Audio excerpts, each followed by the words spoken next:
Okay, awesome. So welcome to part 2. I am so full of energy today, and it's because I'm excited about what we're getting into. So I don't even know where to begin. First, tonight I am going to be sending you after class a little worksheet, and a lot of it describes what we talked about last class and what we're talking about this class. So please beware. It's not like pretty because it's like just my outline basically. So before we begin, I hope you listen to the class again or lit a candle. I did want you to try to connect to the changing of the atmosphere. So let's just do a quick little review to reconnect us to the energy, and we'll get started. So remember, Nefer, 0, the symbol of the heart and the trachea. Its meaning is perfect and complete. And it's actually symbolized by a musical instrument.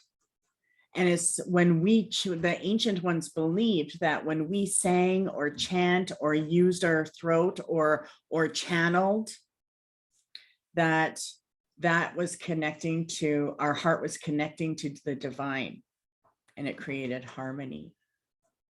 And Unnefer means beautiful being, harmonious being. And so whenever we need to go into a place of harmony, you can just call Nefer, Unnefer, Nefer. And you're calling for my completeness in harmony. I am a harmonious being. Unnefer means harmonious being. And I like to use that when I am trying to start somewhere.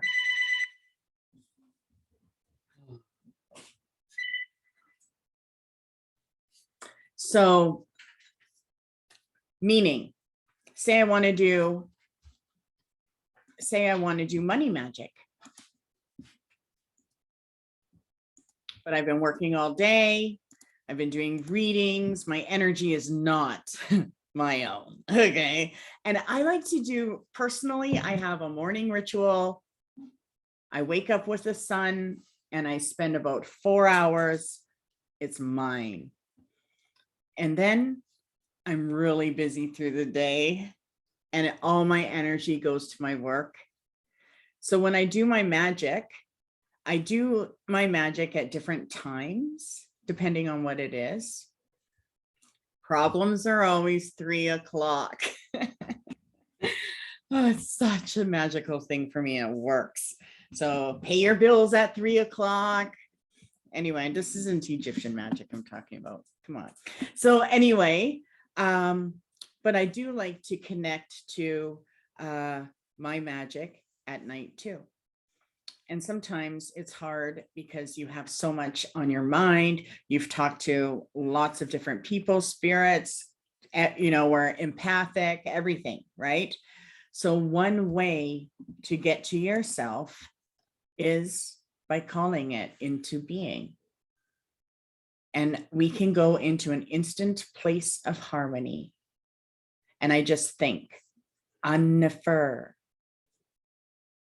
And you can say it 3 times.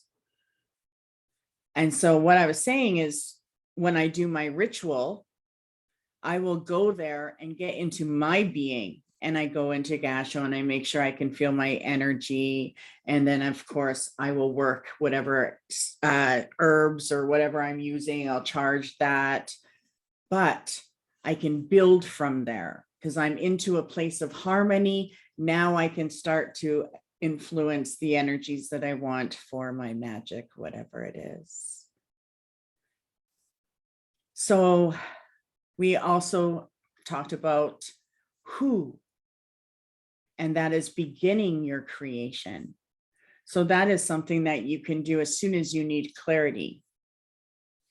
And I always say, who do you think you are if I need to? Like, who, right? So we can use who to begin whatever it is we want to start with. I want to start to write who.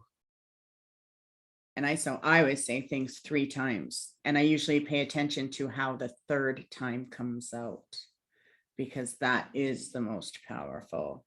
The 3rd time you say any word becomes a command.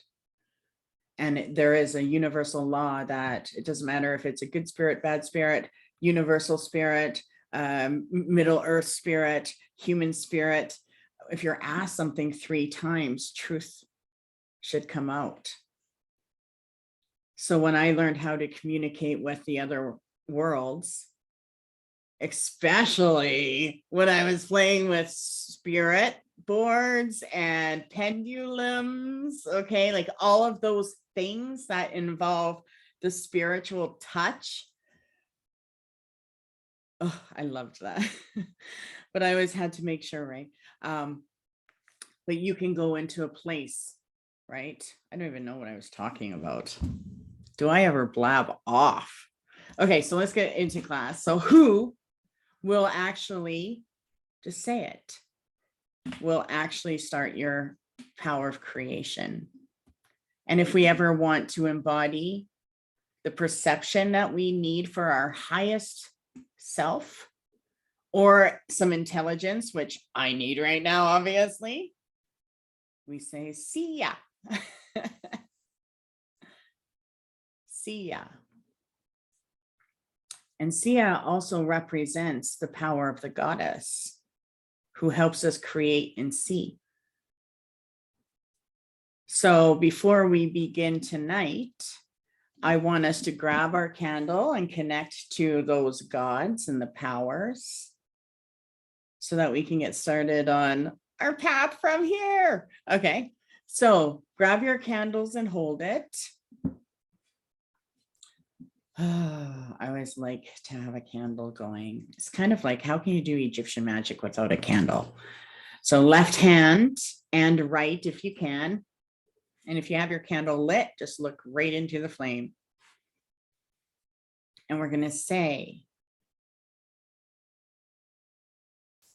Hu, Sia, Heka, Nefer, An-Nefer, Kalos, Ptah, Hu, Sia, Heka, Nefer, An-Nefer, Kalos, Ptah, Hu, Sia, Heka, Nefer, An-Nefer, Kalos, Ptah.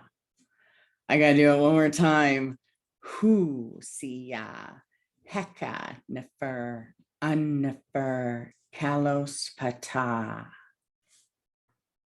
And now we'll light up our candle. And what we said there is, well, we didn't say I, but I begin my creation in the embodiment and perception of intelligence with the power of the goddess Heka, the god of magic and ritual.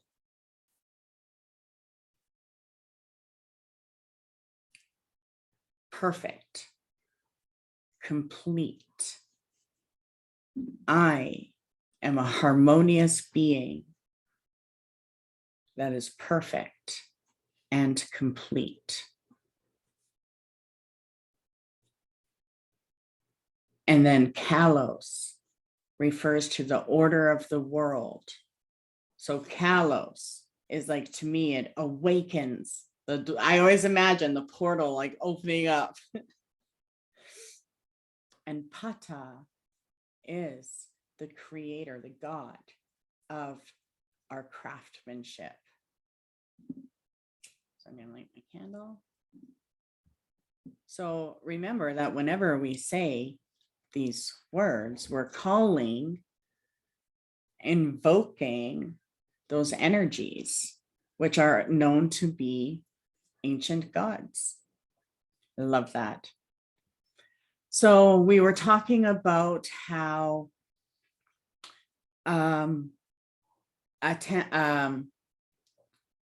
where do I want to go? We're talking about how we wanted you to connect to Amun Ra, the power of Ra. And Amun was the god of air. So let's do that right now as we have our candle. Take a look at your candle. Do you have your hand up? Okay, I thought you were like, had your hand up like a student. Okay, so look at your candle and pay attention to how you feel. Oh, I love this. I can feel all of us. Okay, I'm already starting to feel warm. We shouldn't start warm yet. Okay, say Amun. And you can say it out loud or think it mentally. It does not matter. Amun. Amun. And remember, Amun is air. So we're calling the air into our connection. And always try to feel the atmosphere. Now we're going to make it warm. Amun Ra. Amun Ra. Amun Ra.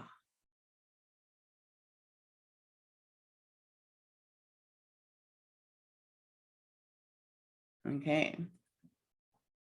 And take note. And sometimes it takes a few minutes, but we called to the energy. We called the warm air. I was frozen before I started class.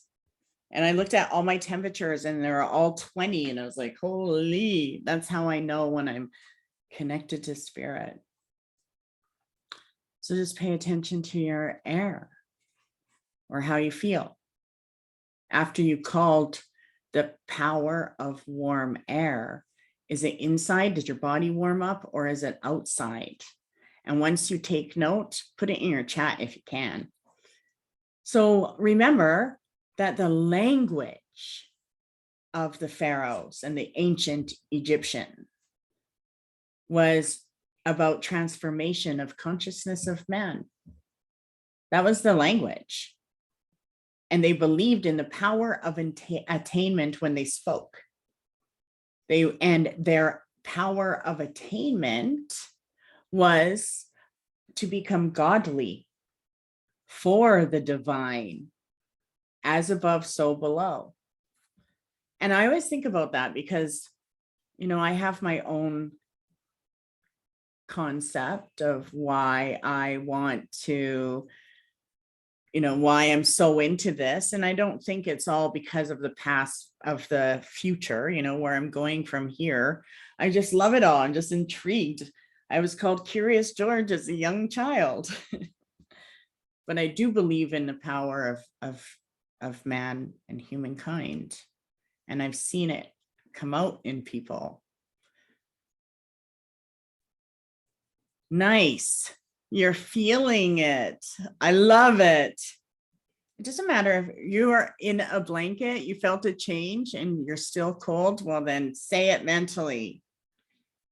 You want to call that to you.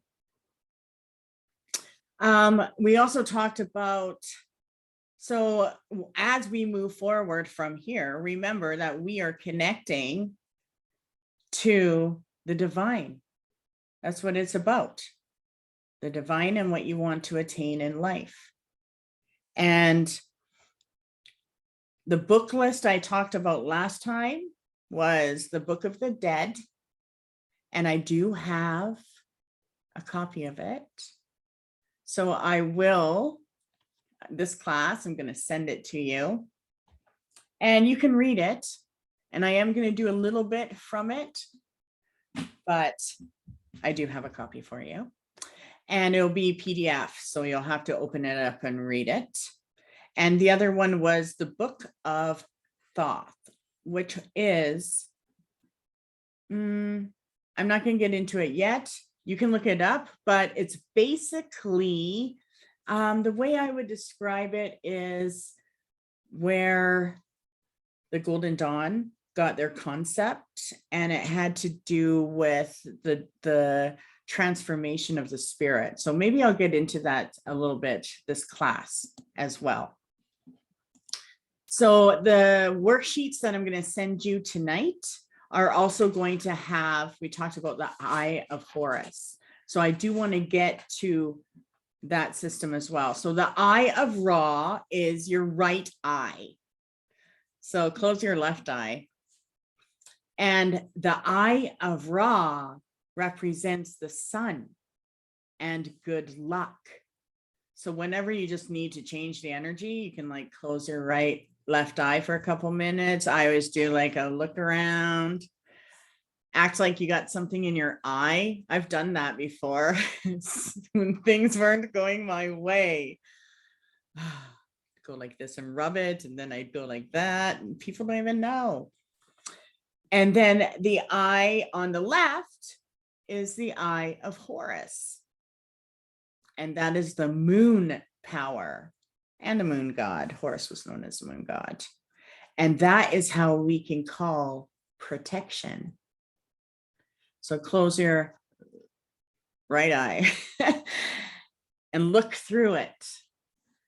And of course, the Ankh was their symbol of life. So in the worksheet that I'm going to give you, you'll see that concept together.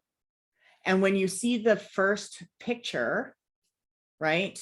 And the man, the Cosmo, believed, right? That when we talked about the last class, that we have the ability to see the cosmic forces through the power of the sun and the power of the moon.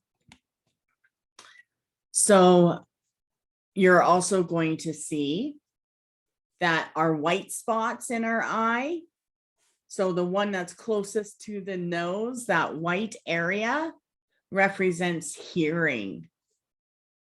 So if it's a little cloudy or bloodshot, there ain't no hearing going on. Or even if there's like, maybe sometimes there's some health issues, right? Like my son has gallbladder issues and we have to watch for his yellow, right? So that does show, that you could actually attune that area, that chakra area, and the hearing.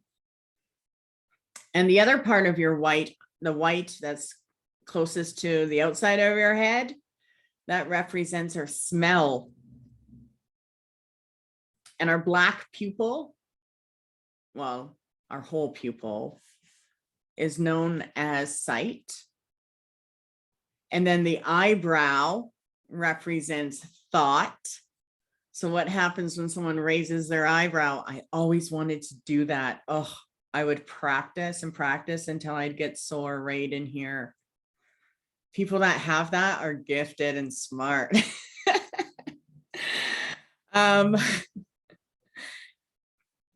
You'll also see from the pupil, the Eye of Horus and Ra have a line that goes down, and that represents touch right here, center of the eye coming down. And then they also have the little wing tail. I always think it's like the bird tail. And that represents taste. So we get sight, smell, thought, hearing, taste, and touch are all connected to our perception. And I did talk about fractions last time. And so each one of those represent a fraction. And this represents, invoking, right? Our divine self, our higher self. That's one of the reasons why incense is so important. Well, our smell is half of the fraction. Our sight is a quarter. Think about that, a quarter. So a quarter of our power is sight, according to the ancient Egyptians. Well, it's probably because We see things in so many different ways, depending on our mood or our thought, which is 1/6. And the hearing, 1/16. The taste, 132. So, when they did ceremony, it was always something tasty, right? The nectar, the wine, the food. And touch, 1/64. I guess those are smaller fractions. My math. I think I talked about that last class too. Either way, let's move on. So we also started the ancient timeline and started with the beginning and the creation story of chaos, which I loved. So whenever you want to see that or hear it again, it is in the first video. But let's go down the family tree. So we started with Ra, Atama, Ra. And we talked about Shu and Tefnut, the twins. Now we're going down the family tree.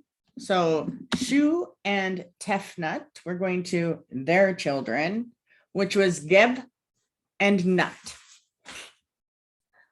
The parents of Osiris and Isis, and it's gonna get fun from here. So let's go into Geb. Okay. And pay attention to your candle too. Make sure you look at it once in a while. Now, how do I want to start with that? I didn't have it with me. Let's see. It's got to be somewhere.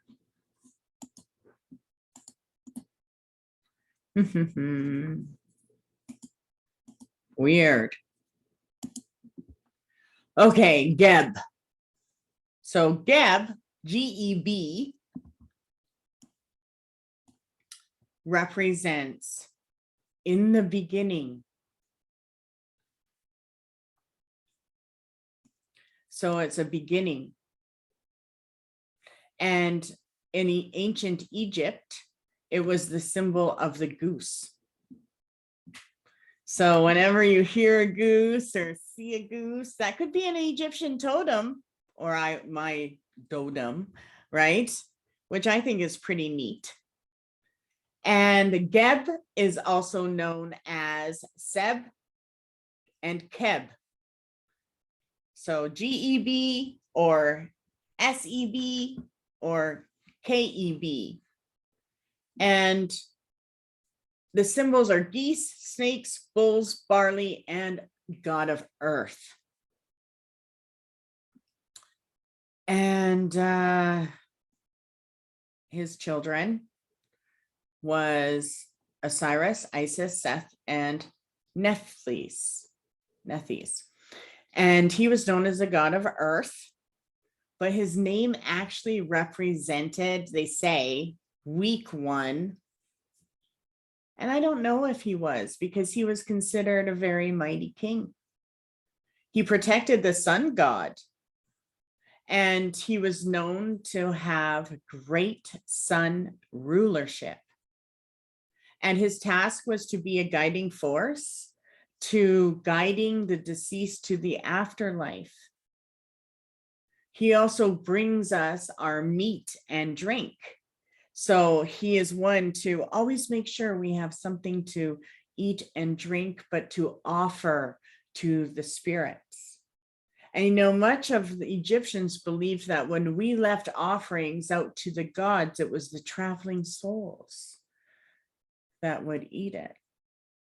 And Geb's name was often invoked to heal the sick. And so whenever we feel like crap, whenever we need to send healing, whenever we need to invoke a candle for healing, we can say Geb. Of course, I always say it 3 times. Or Keb, or Seb. But the pronunciation is Geb. You can also carve it on the candle. And so he is one to be a healer. So until we meet again, write this down: SEV, GEV, or KEV. KEV sounds dangerous. What is that? KGB? Oh, I don't even know what that means. I'm not gonna Google it. Okay, so so even though you might not feel sick, but if you feel tired, invoke his name, because he will heal, and was known to be called whenever those were stricken with illness, especially if the illnesses were created by natural elements, right? So colds, right? Back then they would do it when someone was stricken with Scorpio stings. They would call Geb. So try to use him as a healer. And his role in Egyptian society was actually limitless. He was one of the most powerful gods.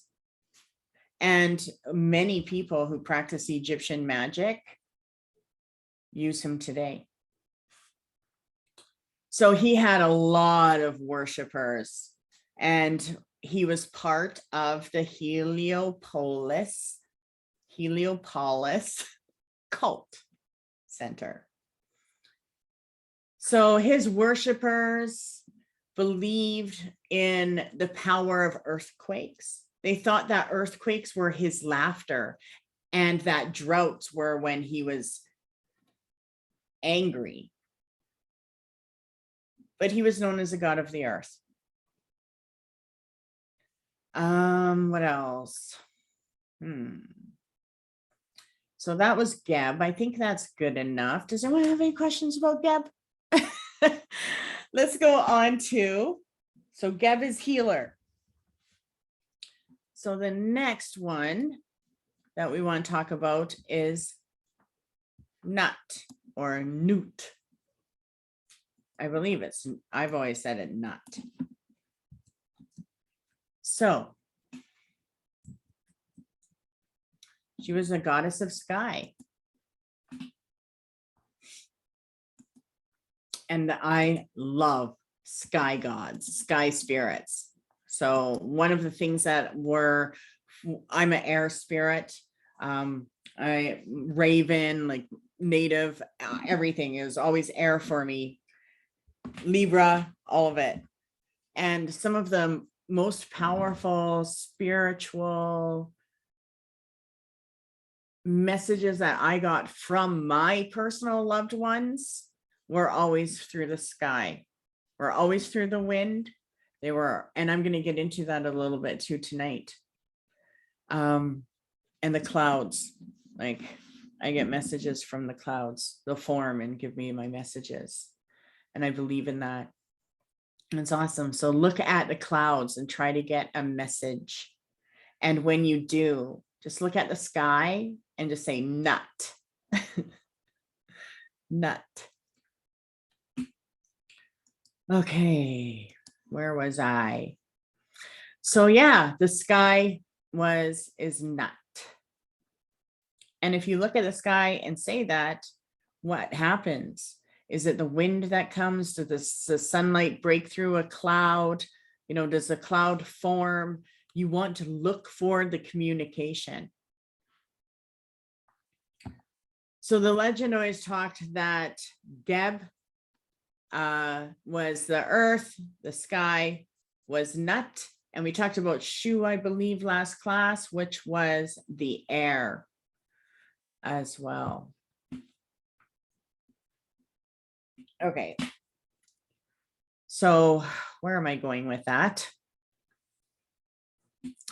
So when you're outside, this is the old legend. So when you're standing outside and you feel the air and you connect to the earth and you listen to the sky or look upon it, they believed that this would put you into a meditative state. And many Egyptians believed in that influence. They believed that the day sky would put you into a meditation state. So let's get into where I wanted to go today. So we talked about Horus, the Eye of Horus, and the Eye of Ra. Let's get back to there. So the Eye of Horus is the Egyptian power of the lunar eye. Have you ever thought as a kid that the eye that was the sun or the moon, that there was a giant eye or pupil looking at us? Like I did. So the Eye of Horus, the lunar cycle, the lunar eye, was known to imply a cognitive function, right? So the lunar eye is the left eye of Horus and the left eye of cosmic man. And it was said to have been plucked out in a battle against the powers of Seth. And by mathematics and math and arithmetic, and through science, it is kind of a profound sense that we're pointed to this lunar cycle as an astronomical phenomena. And you have to think about back then in the ancient times, they were speaking and looking for visions for man. And the cosmos itself always provided a solution to whatever their lack of harmony was. And nowadays, and this loss of vision was the most important aspect of their life, but it was also the most important aspect of mythology surrounding the Eye of Horus. And the most important aspect was man's enlightenment to bring to harmony a vision of reality. And that's what that eye represents, all of our senses. But we take a look at how we are nowadays. We're so technical, like we have to get every little fine detail. And even though they were acute and their calculations were actually the creation of our lunar cycle, right? We nowadays think quite different. And so I want to go into that, the harmony of vision, of reality. That's what they believed. So Plato, I don't know if you don't know much about him, maybe Google him this month. I found him fascinating. But Plato would often make reference to the function of vision and how it's related to philosophical contemplation. And one of the most significant mentions comes through this dialogue. And this is what he said. Next, we must declare the important benefit effected by them for the sake of the gods bestowed them upon us. Vision, in my view, in the cause of the greatest benefit to us, is to the benefit to us is none of the accounts now given concerning the cosmos would ever have been given if man had not seen the stars or the sun or the heaven. But as it is, the vision of day and night and of months and circling years has created the art of number and has given us not only the notion of time, but also means of research into the nature of the cosmos.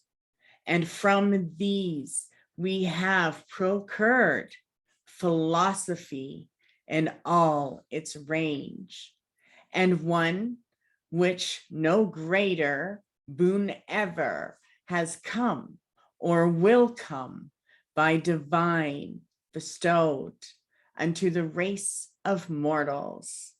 This I affirm to be the greatest good of eyesight for all the lesser goods, all of us. Why should we celebrate them? He that is no philosopher, when deprived of the sight, may utter vain intentions, but the cause and purpose of the best good, as we must maintain, is this, that God devised and bestowed upon us vision to the end that we might behold the revelation of reason in the heaven and use them for the resolvings and the reasonings of that which is within us. These beings akin to those, to the learning and the sharing and calculations which are correct by their nature, by initiation of the absolutely unwearying revolutions of the God, we might stabilize the variant and the variable of revolutions within ourselves. I find that quite interesting. You might have to listen to it and read it a couple of times. I did. But what the point is that the words come to be significant when we speak of the irrational and the rational, and when we refer to numbers or astronomical periods. So in the ancient times, the methods of study, the science and the movement in the heavens, the astronomy itself was not the finality or the finality of our life, but it was to learn mathematical descriptions of movements in the science and knowledge of our mind. And so it was only useful to man as long as it holds a relation to the evolutionary process of man becoming un-nefer, the harmonic being, the harmonious one. So this was a religion and a spiritual dimension that is not just, religion, but it was science that does need to be observed and beyond the mentality of how we think today, because it does require us to have a sense of God or goddess or universe, whatever it is that you connect to. And so the sense of the cosmos was always a return to unity, and it was very fundamental in order for one to fall into that sense, right? That personal knowledge. So the function of vision was ultimately related to allow man to contemplate harmonious cycles of time and life. That was also connected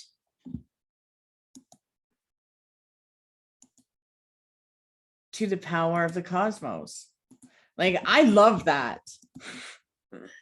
I think it's amazing. And that's what it was. They believed in these harmonic cycles and the movements of the planets and the stars and all of the cycles of the sun and the moon would allow for the art to be led into the contemplation, where we would experience the revelations of the heavens. So back then, this was invisible art. And it was known as personal revolution and spirituality and knowledge. And it was something that was, important back then, which I love. So the word, let me see. Okay. Where was I going from there? Thank you. I'm going to take a sip while I reconnect to what I'm going to. Oh, yes, yes. Okay. Oh, yeah, I needed that coffee. Okay, so if you find that interesting, put down in there if you get it, or, oh, there I am bouncing. I'm sorry, I'm sitting on a ball and I love it. So good on the back. So yeah, that's what I want to go into. So let's take it a little further. So the question that might be asked is, then what does this all have to do with the Eye of Horus?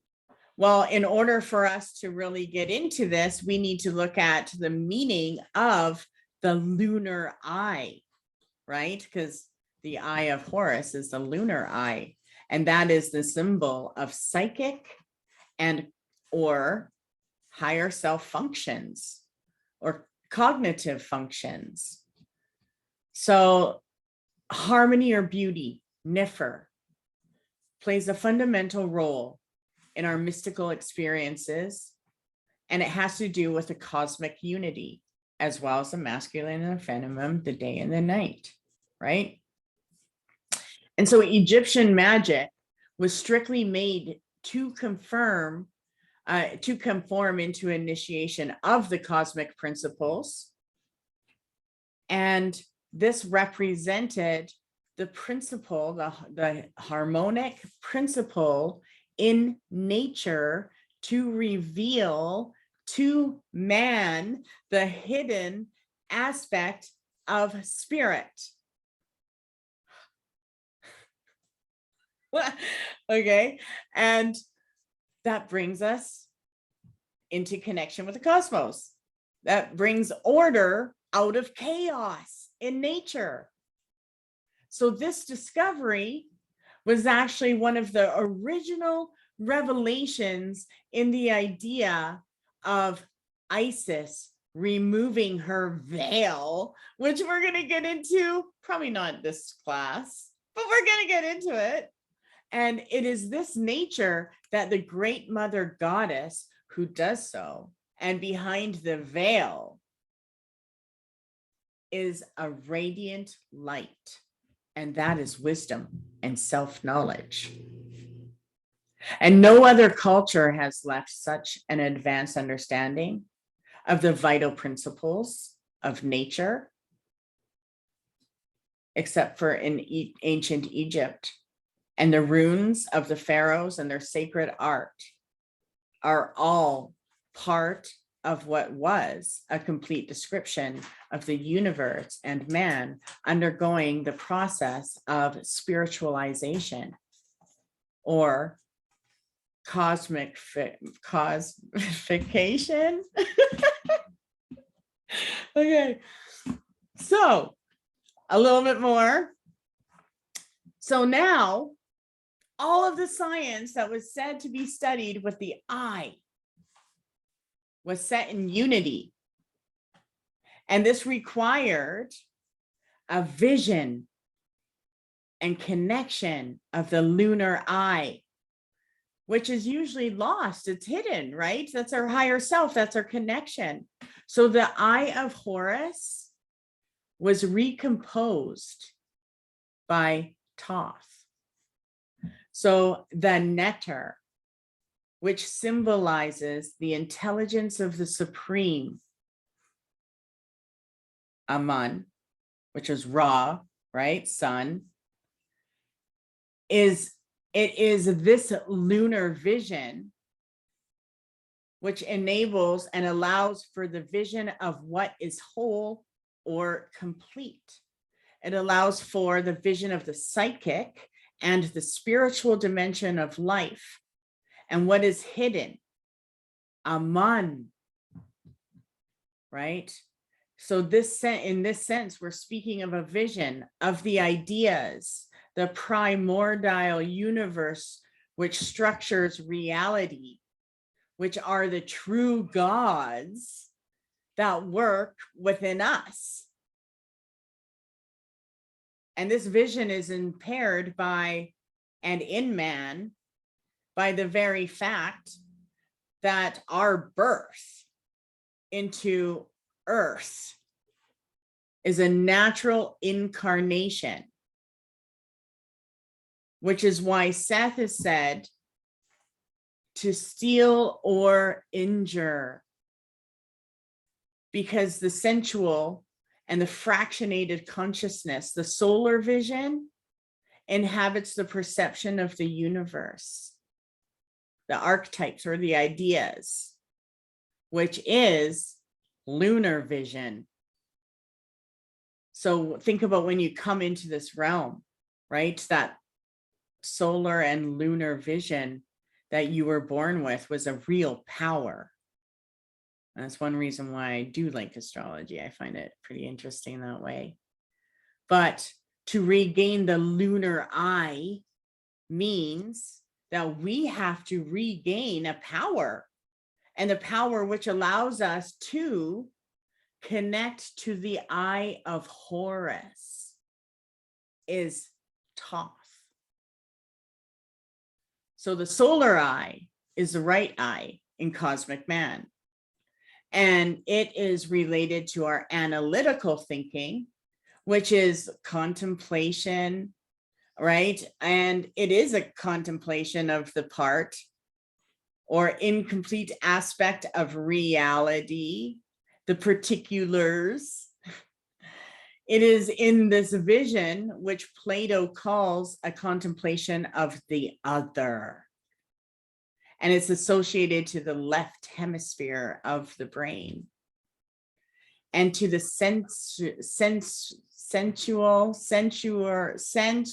sensorial experiences of the world, which is based on difference. Now that there itself, you could think about, I could have a conversation for an hour about that. I'm not going to though. We should do the like just fun little talk about whatever we want. So as mentioned in this astronomical symbolism, right? The mysterious value that is embedded in the calculations of the lunartation is also related to where Horus is trying to revenge the death of his father Osiris. And he loses his left eye, the lunar eye, in the battle against Seth. And we'll get into a little bit more on this, but I'm going to keep going. So just follow me. So the loss of the left eye in Egyptian mythology symbolizes a loss of vision, but more specifically, a loss of holy vision. So left eye equals holy vision, which allows for the reunion or the reconciliation of two opposites in unity. Right there, that to me is so magical. Our left eye.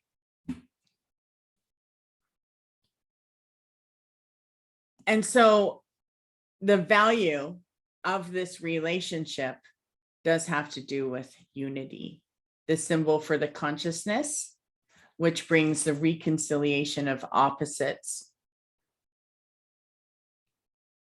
And the reconciliation of Horus brings back this vision. It's a double vision, both lunar and solar. I should say the reconciliation of Horus and Seth brings back this double vision. where the solar and the lunar aspects are the only divine power or netter capable of bringing this forth, which is Thoth, the wisdom of God. Now, these two minds, or as Egyptians would say, two hearts, okay, would bring back brain functions, right? The hearts were measured. So the brain functions of the right and the left hemisphere. So the right and the lunar represents the holistic or the holy vision. The science of human functions was known by the world's religions for ages. And the Egyptian Sem priests used a long tuft of hair that extended from their lunar side of the head, so their lunar, the right hemisphere of the head.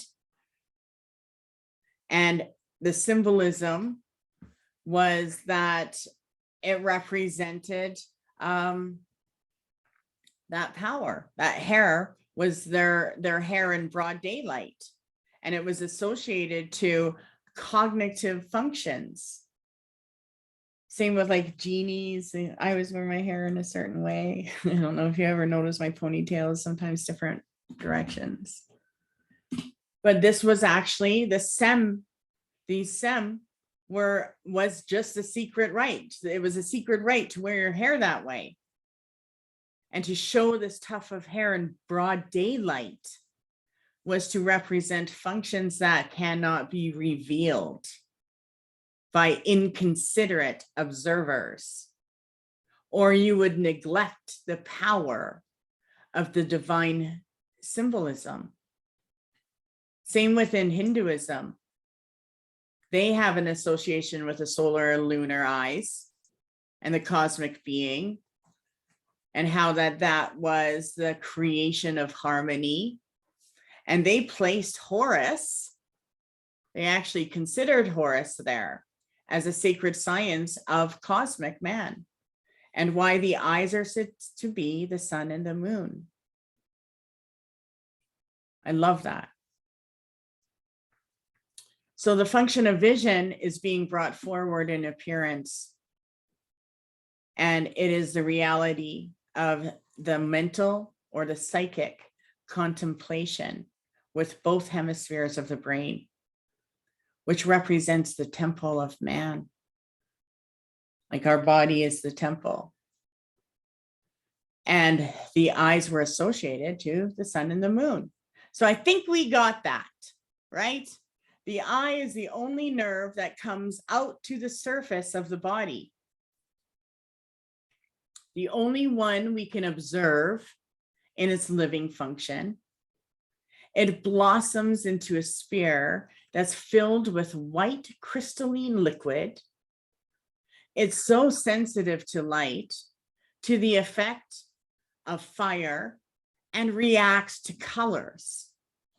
It is the sense that informs us directly of volume, right? Our pupils moving around, and that demonstrates the function of intelligence through its crossing. There being a unification and at the same time an exchange between the two eyes. And the eye is the sens du jour, that is of a visible sun.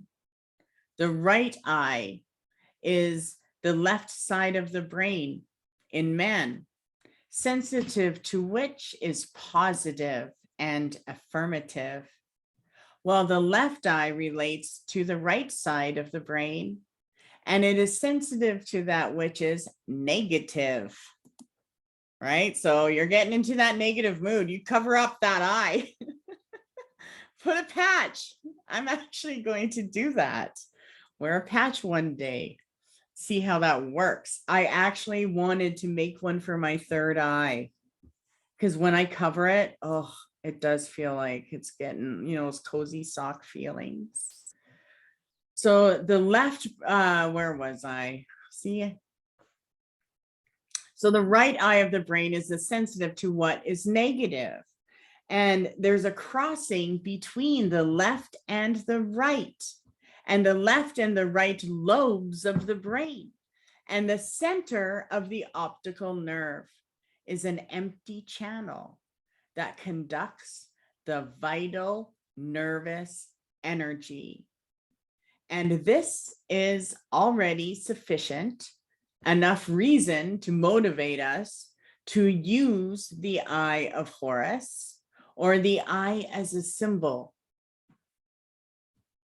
for other things, like the capacity of volume.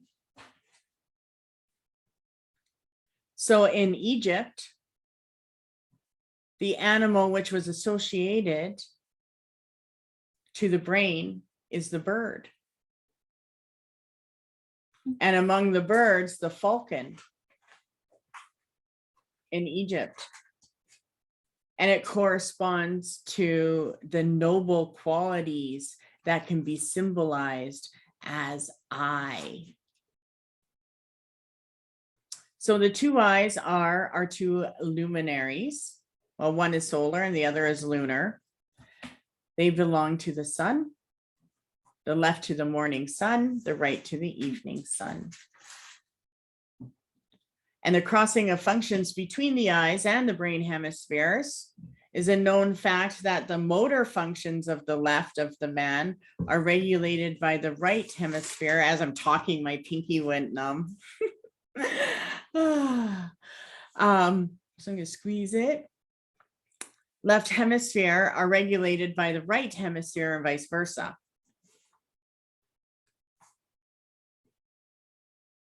And the crossing itself, as far as the eyes and the sight is concerned, the X shape, which is right before the pituitary gland. So the crossing between the eyes and the cognitive functions of the hemispheres of the brain are symbolized by the hieroglyphs. So there's another book that is quite interesting, and I'm going to put this on the sheet you're going to get. So let me just type that onto my Word document. It's called The Book of Coming Forth by Day.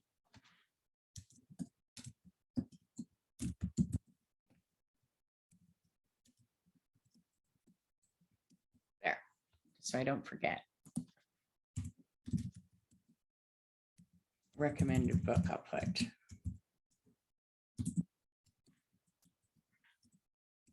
Okay, so where am I going with this? Let's get to it, because I want to do some exercises. Okay, so even though this is pretty interesting, like I said, I could go on about this all night.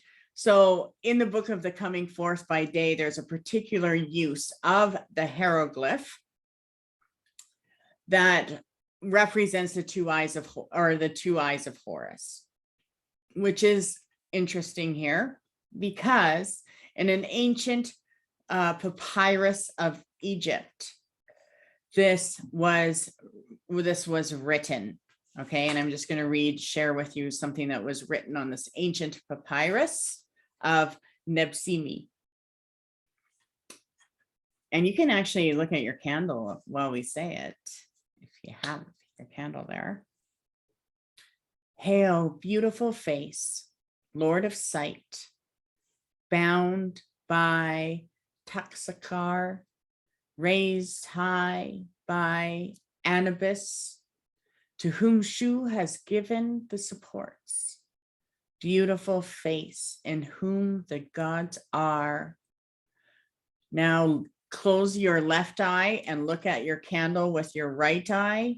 Your right eye is the night, evening. Now look through your left eye, cover your right. Your left eye is the day. In Egypt, in ancient mythology, the day or the morning related to the left eye. And it represented the power of Ra from sunrise to noon, while the night or the evening eye, our right eye, represented the course of Ra from noon to sunset. And this represented a cosmic dome, of which our actual mind, our cranium, represents the image of Earth. And it's split in half, like the hemispheres of the brain, by a moment of midday. That's pretty interesting. And this circuit runs from the left hemisphere to the right, the left to the morning sun, the right to the evening sun, a direction of evolution to our thoughts. From sunrise to sunset, we speak today, and we are actually implying a way that's happening, a way of thinking. But in reality, all of our human selves are, think about what we think from morning to night. And you know, when I do like healing, hands-on healing, especially when it comes to like just balancing the body, mind, and spirit, when my hands are on someone's mind, you can feel it unbalanced. And it's like the two hemispheres are like, they're like mush sliding against each other until they're like together, and it's not, one's not lower or larger or smaller, whatever. You can feel it. Same with when you're using crystal singing bowls. When you listen to it, it's like at first it's jumping one ear to the other, but as soon as you're balanced, you just hear them out of both ears and there's no jumping. And so think about that, just, you know, the way we process. And it's so interesting to know that as of at noon, our mind actually changes. And this was a mode where people would try to produce truth. They would look for the truth in their life. Truth is found by using the two eyes instead of one. And that was an ancient teaching. And actually, it was a teaching that Jesus used in the Gospel of Thomas, that we should, you know, see with both eyes.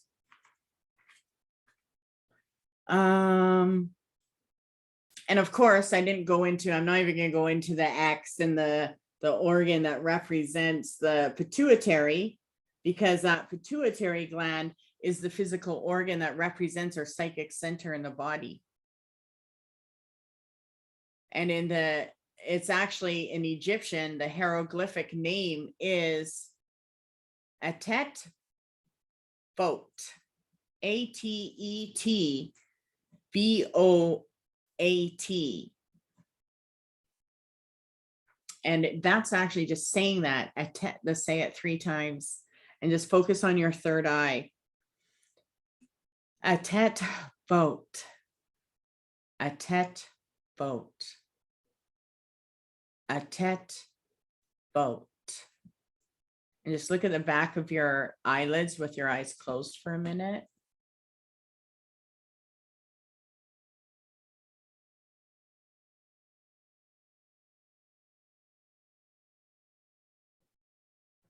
And then open your eyes. And then now just start taking note on how you feel. Because we can say that just to open up our psychic center. We need to, you know, do that. So if you feel blocked psychically, Atet Bot. And it's actually written in hieroglyphs, which I have the alphabet on the sheet I'm going to send you after class, so you can write certain words like love, different words that you want to invoke.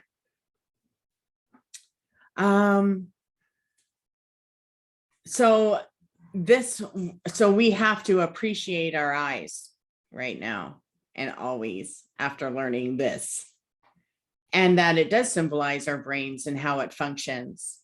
But it's also we're evoking the crossing by using a tat boat. So the eye of Horus that is lost, the left eye that is closed, refers to the right hemisphere, the vision, or the Holy One, right? The holy contemplation. The moon is the reflection of solar light in our world. Remember that. The moon, which is the hidden mysteries, reflect the solar light in our world. And it allows us to be able to see in the night. And during that time of night, which is incarnation, right? Or our natural consciousness. Now think about this. The one thing that I love about the Egyptians is they didn't really believe in death, right? And they believed that nighttime, when we go to sleep, we were in between both life and death, right? And they believed that to be very sacred. You were being able to see in the night. And so it represented when we woke up, the spiritual son of Ra, right, is still invisible, but can only be perceived directly by the reflection of the moon. And so the very waxing and the waning of the moon was very visually significant in their cycle of life.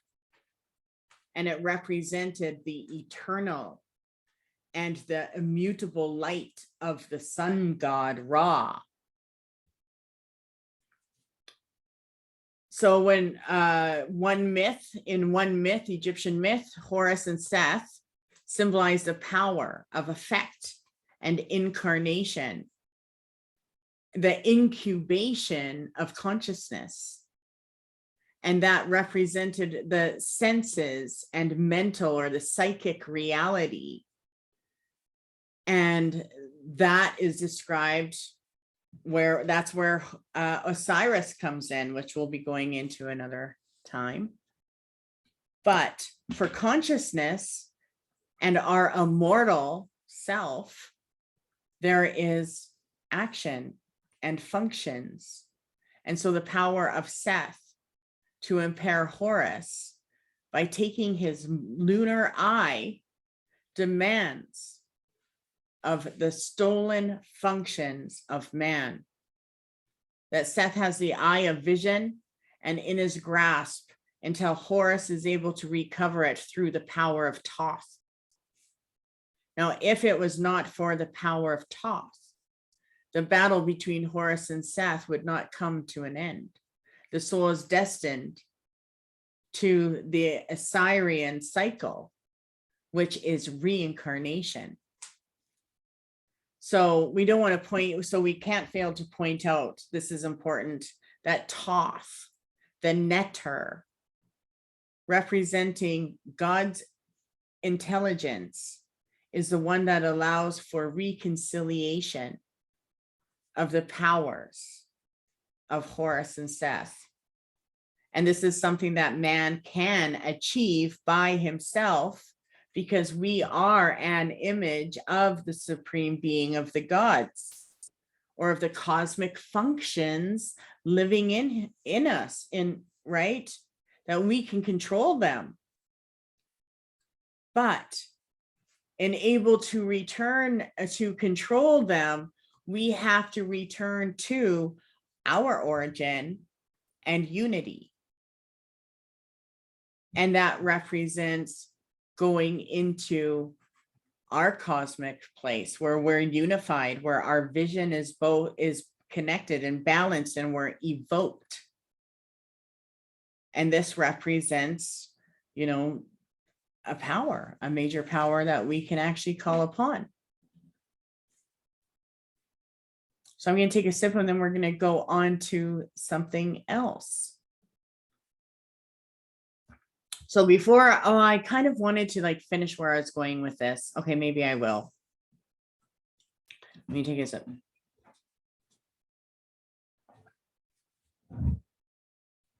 So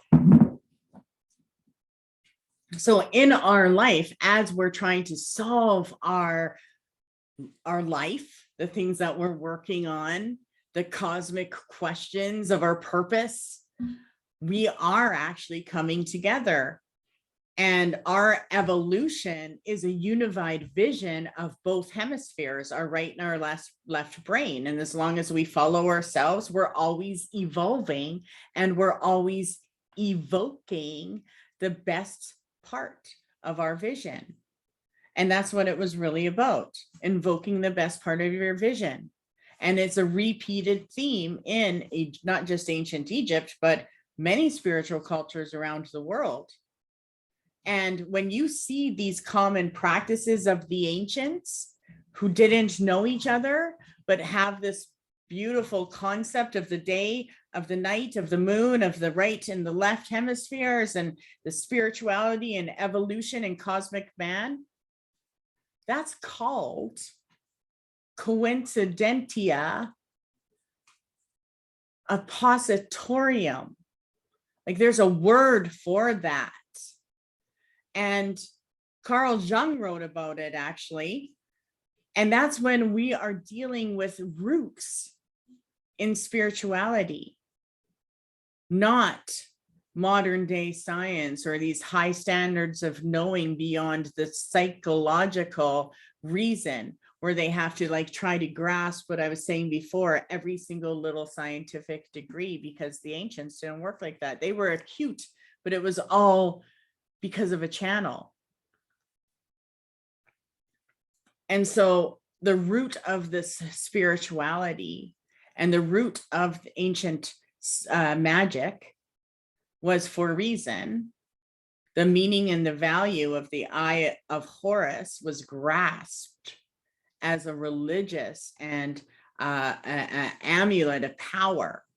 And the moment of this conjunction that happened between the sun and the moon, or in the moments of an eclipse or a new moon, right? All of these astrological things that are now modern, that are still being practiced in our modern day, all had to do with the God and the power of divinity in which we have spoken. The power of Ka, the eclipse and the coming together of the cosmos. And so I talked about Plato, but I want to move into Socrates for a minute, because Socrates spoke of an ancient myth telling of the ability of a woman, of women, not a woman, of women in Thessaly.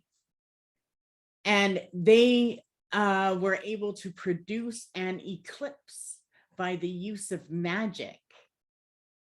In Thessaly, there was an ancient cult to the goddess Hecate, a word that no doubt was borrowed from the Egyptian Heka, which translates to magic.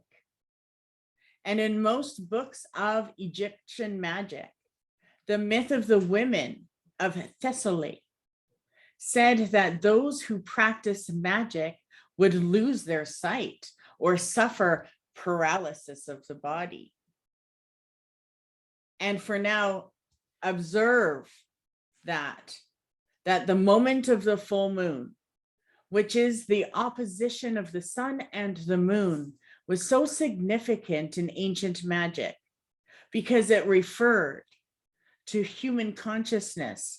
And it is at that moment of the full moon that both luminarities are crossed in the horizon. Akhet, the horizon, the spirit world, is in itself the crossing point of heaven and earth. And both the sun and the moon, fully illuminated on the horizon, is quite significant. And that the spiritual vision of both the solar and the lunar in contemplation was itself evoked. The mystery and the rituals of ancient Egypt was recorded. There's like texts in the pyramid texts, in the sarcophagus chamber, there was solutions that were written of problems that had to do with man and problems of dysfunction that was provoked by excess. And they believed it was a defect of a given hemisphere, of a mental activity. And this was relation to see what we are speaking of vision. What sense was actually the means of a state of consciousness. They believed that if you weren't if you weren't working that life as above, so below, that you were focused on excess of something, you weren't developing. I mean, it makes sense to me, really, right? Too much mental activity in one area of life, you focus too much on your spirituality, you lose touch of your physical, like body, mind, and spirit, it all needs to be balanced. And they truly believe that. They believe that the hemisphere of the mental activity is what would affect the entire temple of the mind, of the human, of the man, to the point that the functions of repairing the lunar or the holy vision had to be performed by an act of divine knowledge, Thoth, the act of seeing with both hemispheres of the mind, which can only occur when we're in a relaxed state, right? When we're in a balanced state, then we have that fusion of unity, which is now you are a personified supreme being.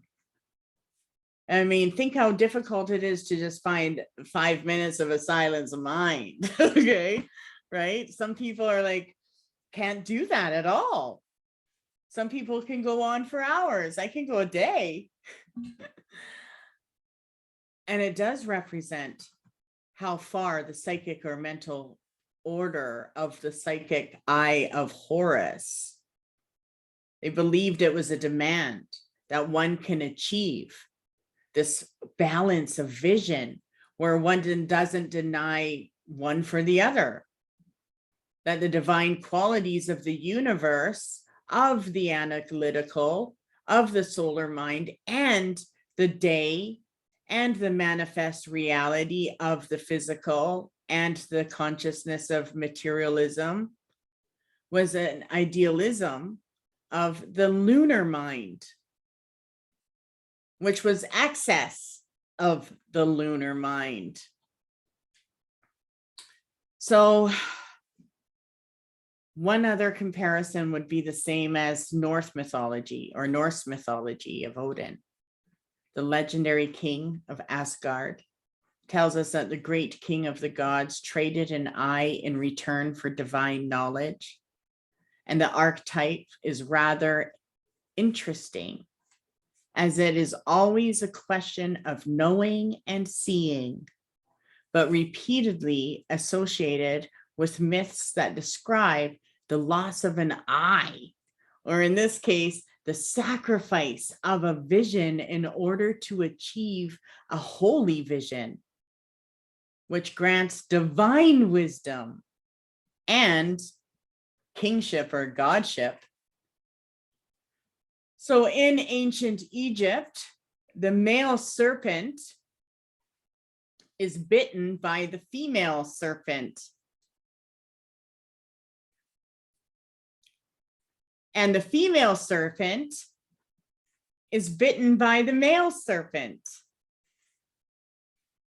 The heavens are enchanted. The earth is enchanted. These are two knots. And that is known as the knot of Elephantine. Elephantine. The knots of Telephine. So male serpent that is bitten by female serpent, and female serpent which is bitten by the male serpent, which are the mouth of Osiris, which have been knotted by Osiris. How many of you can knot a cherry with your tongue? That's pretty much what Osiris we're talking about. Knotted by Osiris in the spinal column. And that was actually something that was written in an ancient text. Okay, so I want to move on to a couple of things that were important. So let me see. Okay. So with Egyptian magic, there was 9 steps. And I'm just going to give you the 9 steps of being. Okay, these are ideas that would bring us into the most possible supreme vibration. Okay, so write this down. Number 1, positive, yet indefinable. Number 2, distinguishable from another. Number 3, defined by relation. So that one represents the abyss between ideal and actual. Feels a little deep, that one. Number 4 represents 3 coordinates to matter. So there's motion, which also represents time, which also represents the womb, which also represents the womb is through motion. So the womb is motion. And then time can occur. Okay, I'm sure there's something deeper meaning behind that one. Okay, the next one is now self-conscious. And the next one is to define in terms of above.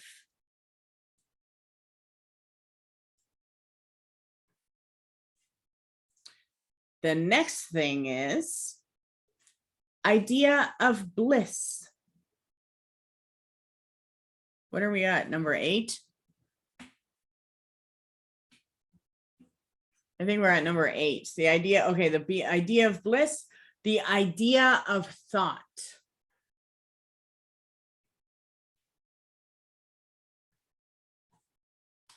The next one is idea of being. And the last one, itself, ourself, fulfilled. Now, here's the equation. The self-fulfilled is meant and determined by the idea of bliss, the idea of thought, and the idea of being. Now, bliss means bliss, ananda, A-N-A-N-D-A, bliss. Thought, chit, not shit, chit, C-H-I-T. Being, sat, S-A-T.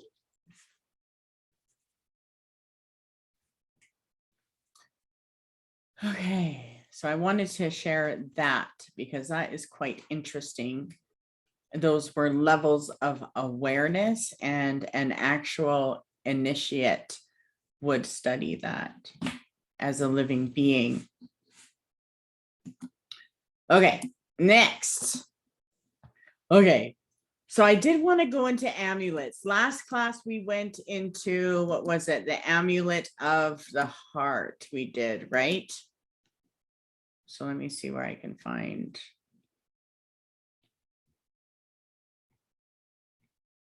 Okay, let me see. What is this? Okay, we'll do that. Next class, we're going to do some Egyptian spells, because there's one about blocking from enemies. Okay, here we go. I want to go into, we did the heart. Let's go into the scarab.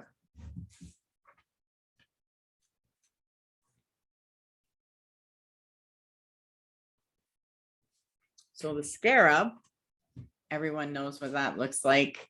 Maybe I should try to draw it. You all know what the scarab looks like? The beetle, the Egyptian beetle. I can read the scarabs. Scarab divination. Okay. Good. Okay. So the scarab, because I mean, I can't draw it. But the scarab, the amulet of the scarab. So if you can find a scarab, or you can draw a scarab, and it's a beetle, make sure you have two legs that go in and or up front, and two legs that go behind. So I'm just going to try quickly. And as I do, I'm going to tell you about it. So we can use the amulet of the scarab, either wear a scarab or draw a sigil with a scarab on it. But the amulet of the scarab is very sacred. So let me see. I think I got it here. Whoa, I'm better than I thought. Under pressure, right? Okay. Arm. I know I got artists on this thing on tonight's class. I just got to do this stuff when there's artists. Okay, anyway, this is not a very good one, but there's a scarab. I think it's kind of cute. Okay, so if you can draw a scarab or look at it. So the scarab, one leg is a little longer. I kind of put a hook on it. So the scarab is connected to the heart. Okay. And so it's always said that it is seen above the heart, or it is the amulet of the heart, which is connected to the most important part, and it protects the heart. So the scarab represents the protection for the heart, a protective shield. And it was directed to be made in the form of a scarab. And when you look at it, or when you wear it, the idea represents the building of protection, that there's no doubt in our belief. So they represented the heart chakra, the physical heart, the protection of the heart, but they also used it because since the physical heart was taken from the body before they made mummies, the body was in need to act as a source of life and movement in its new life. So they would put another in its place, but they would put a stone heart in it.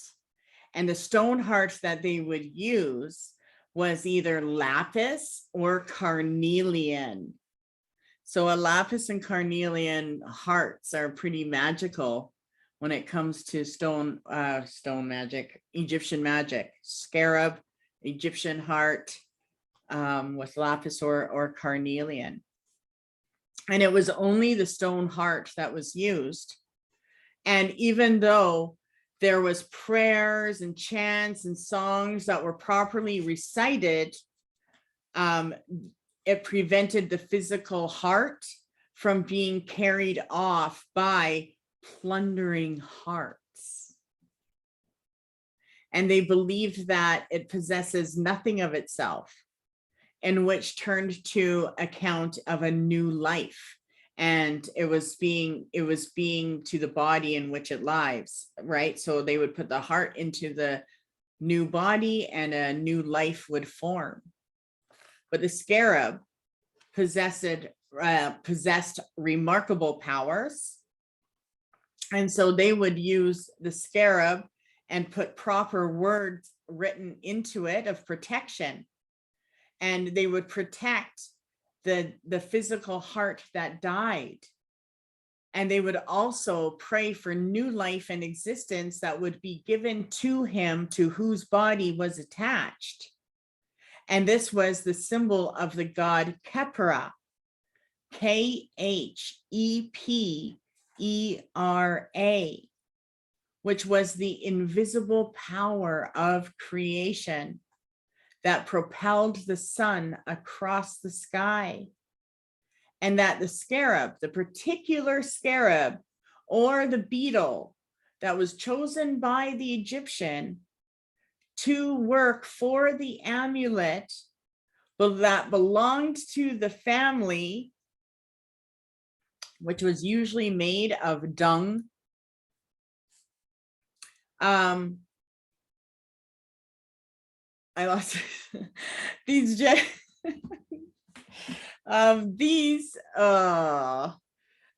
which were usually black, not blue, right? We always see beautiful blue scarabs, but they were usually black.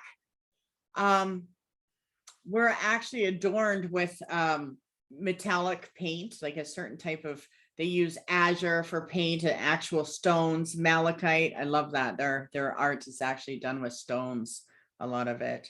But the situation of the structure represented the hind legs, right?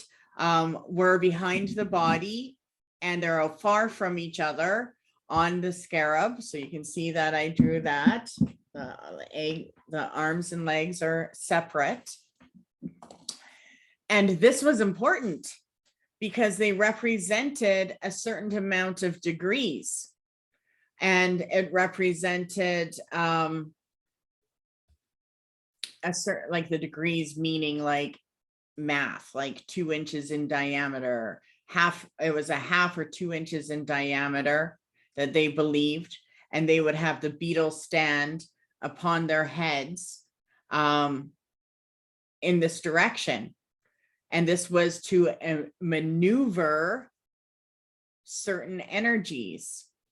And then they would actually use this, and larvae would appear because it was made out of dung. So larvae would appear, and then it would hatch, and then it would feed. And then all of these beetles actually had the ability to distinguish and come to life. And they used that. And they believed that it represented males as well as females.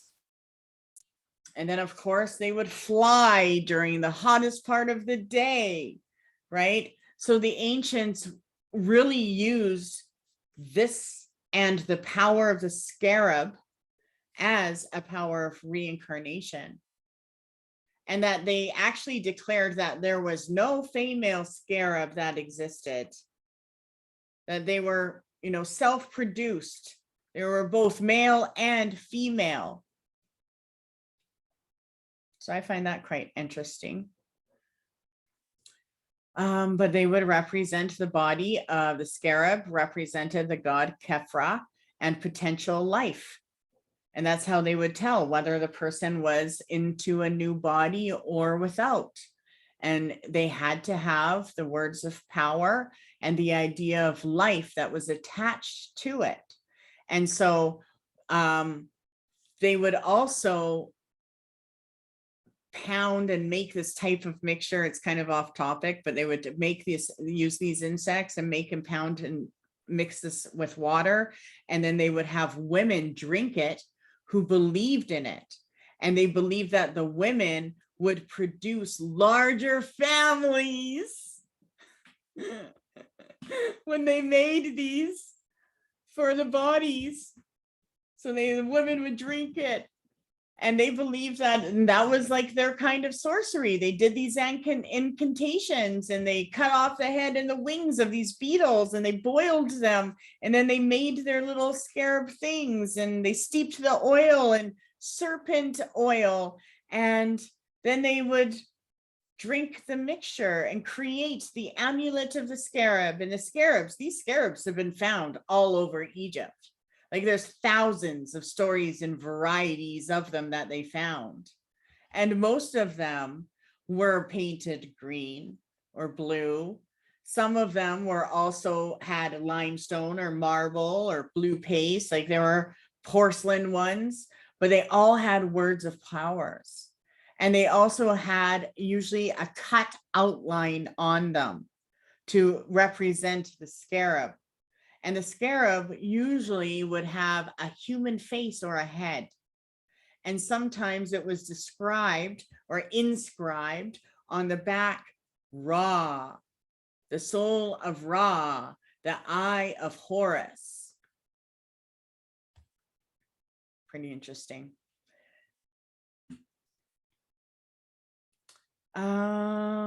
So yeah, that is a symbol of the scarab.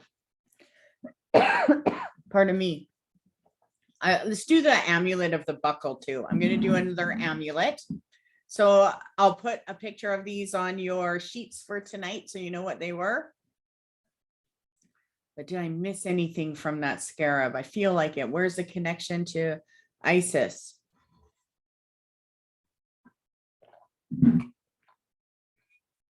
Okay.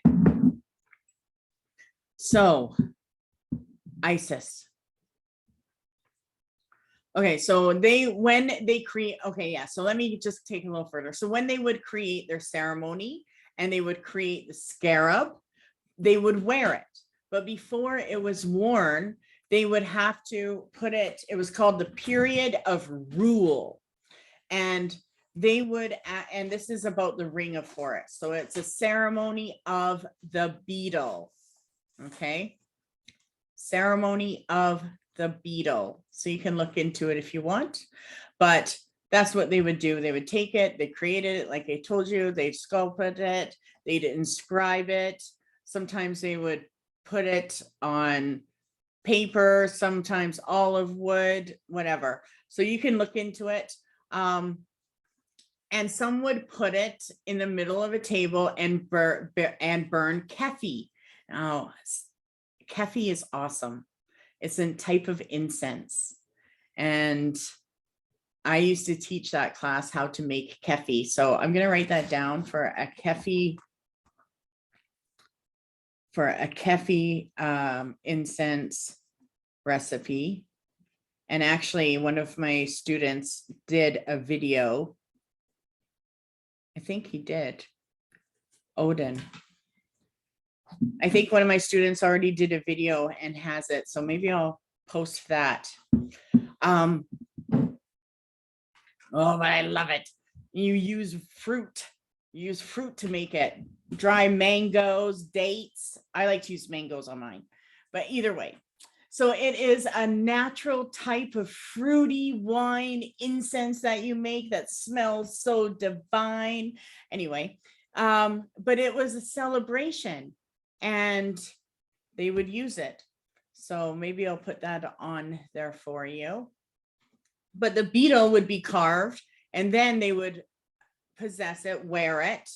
But when they wore it, it would represent and call upon the holy Isis.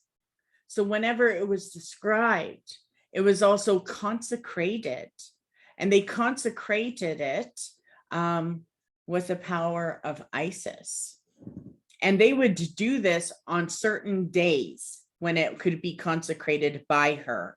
So the proper days to consecrate the power of Isis and any magical items is on the 7th or the 9th or the 10th.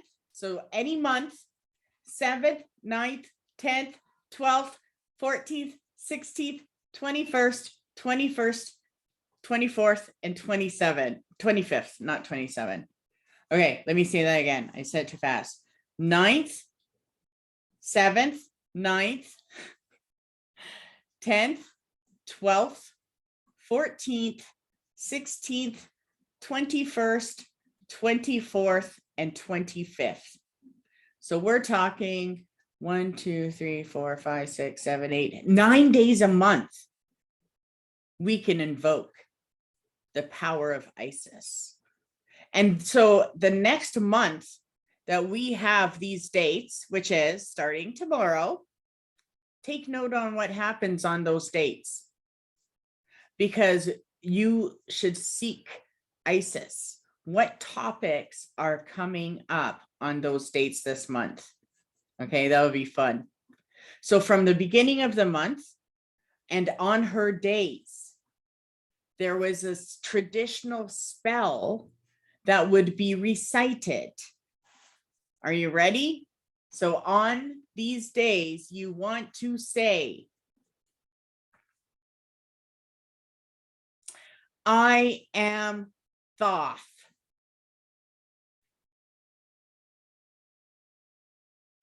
Come to me. Thou art under the earth. Rise up to me, thou great spirit. Okay. And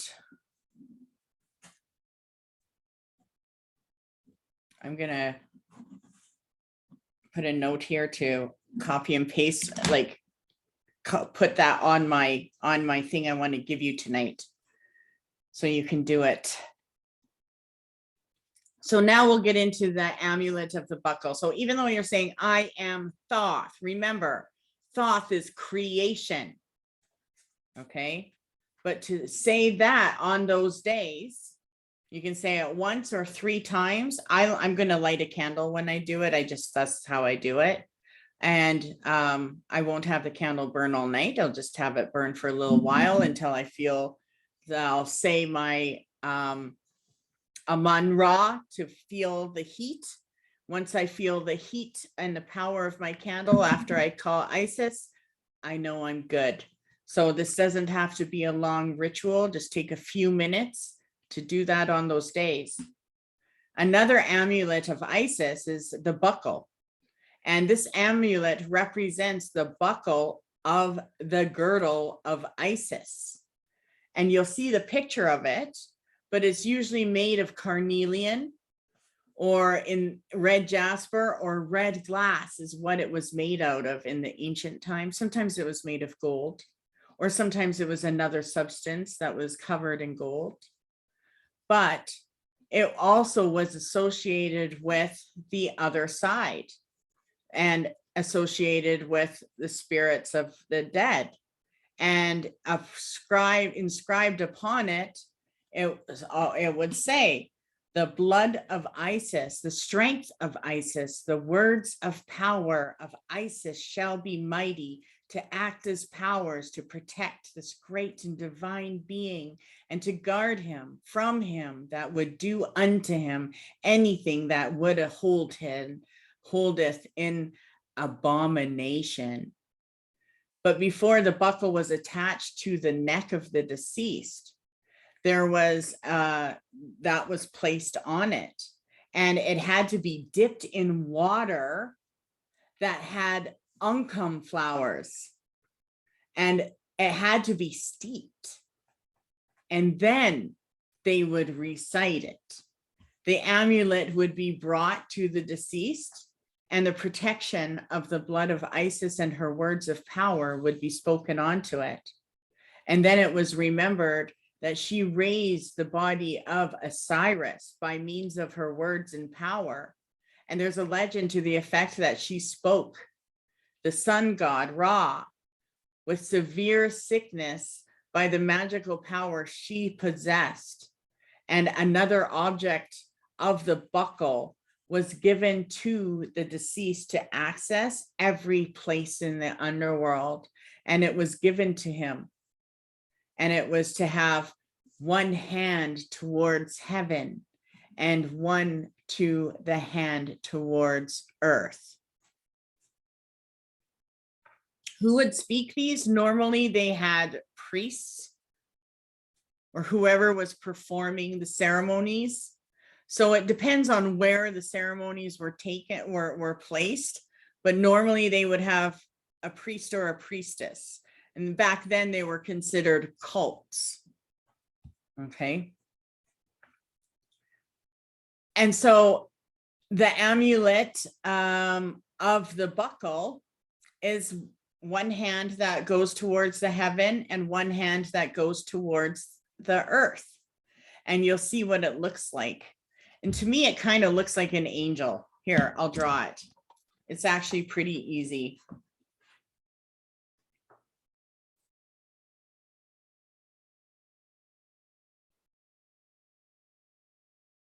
And I did not draw it very good. And the one you're going to see is going to have more details, but there's the shape of it. Brett's probably laughing at my drawing. There. Okay. Thumbs up I got. So that is another amulet that was sacred.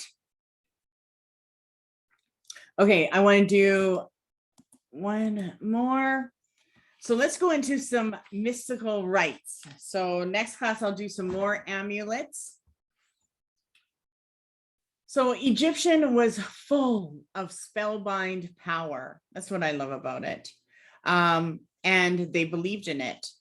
And there was mystery schools all over the place. So back then, there was like this time where there was magic upon Egypt. So the Sphinx was one of the most famous symbols. Anyone who touched it was under the spell. And people used to go there to touch it so that they could try to receive receive the riddle. They wanted to solve the riddle of what it meant. But there is some ancient ceremonies that I want to share with you. And one of them has to do with the ancient Egyptian magic circle. And a lot of you are already similar to the sacred circle and the magical circle. But even though there is ours, there was lots of temples, and these temples that had authorities, and they had priests and they had priestesses, and they would do these rituals. So let's do our first one. And I know you have a candle lit, but I want you to get ready with your hands. So go into Gasho for a minute, even though it's not Egyptian, but I just want you to connect. So go into Gasho, which is your hands together in front of your heart chakra, and that's just going to put us into your power. So the ancient Egyptians believed that we were a temple, and they recognized themselves as gods, but they also recognized 4 specific gods. And these were called the Neteru, N-E-T-E-R-U. And that represented and means spiritual powers with nature, which also translates to gods, which also translates to nature gods. And the ancient beliefs, the ancient Egyptians did this magic. They believed in these 4 Neteru, who governed the 4 quarters of the world. And they are named, okay.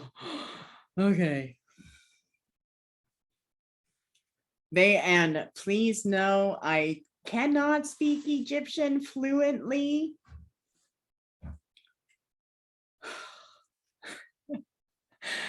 Okay, so these were named.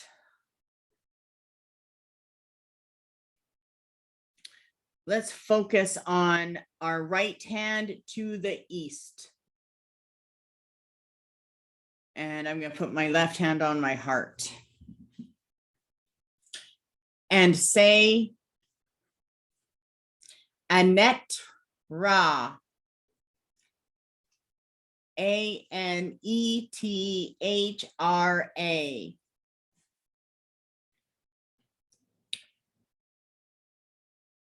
Anet Ra. Anet Ra. And you want to focus on how your hand feels. So can you feel anything in your hand? Do you feel an air? Do you feel heat? Do you feel cold? Do you feel tingling? And if you do feel anything, put it down. Chat it. Yes. Put your arm down for a minute. That was hard work for some reason.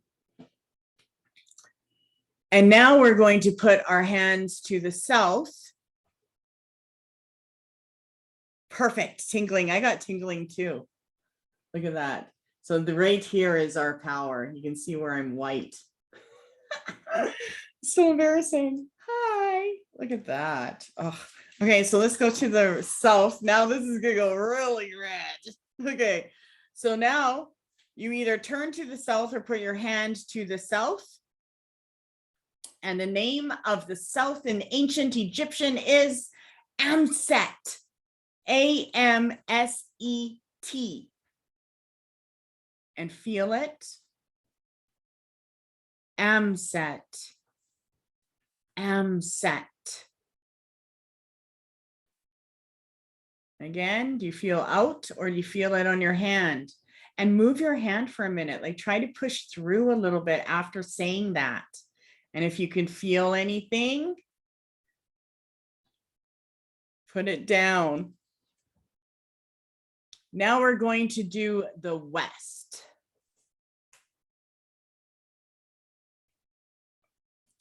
So the west. Good. So the west is, oh no, here we go.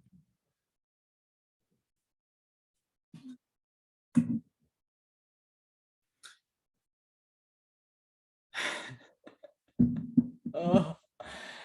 Okay, so feel the west. And the west is Kebsen Mav. Kebsen Mav. Kebsen Mav. And it actually is spelled QEBSENMUV.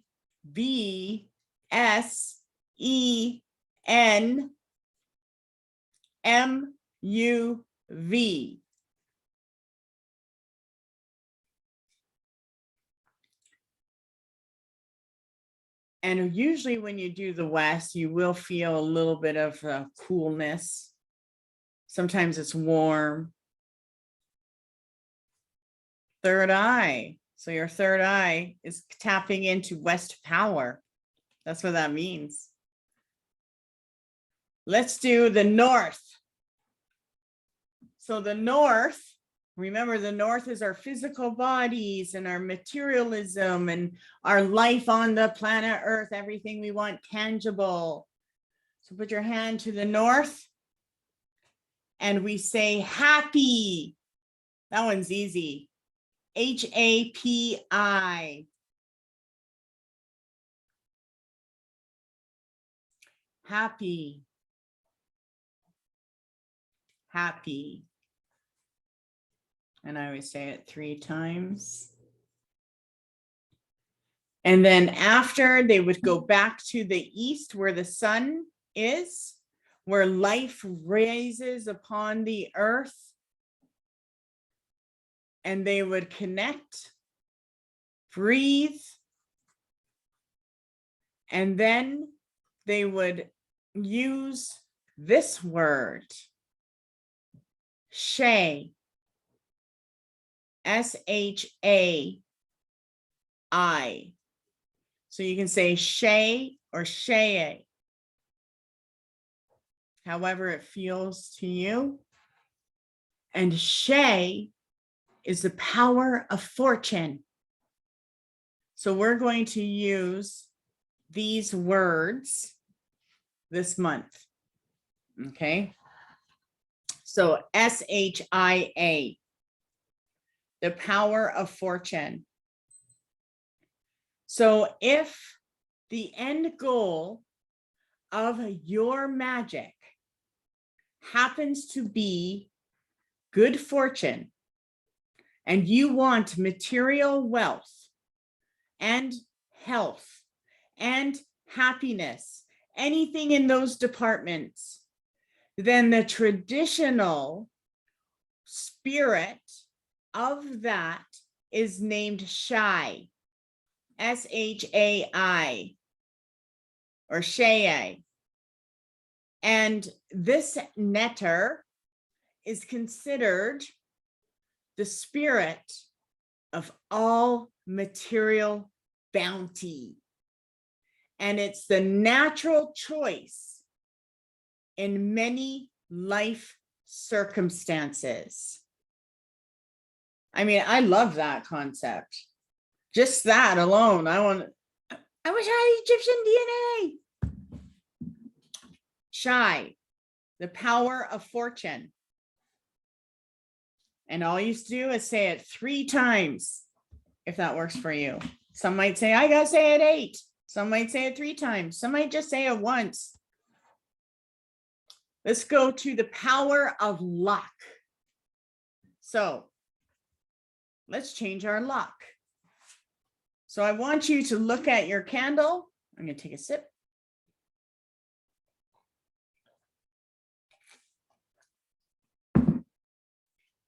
And I want you to write out on your paper RENENET.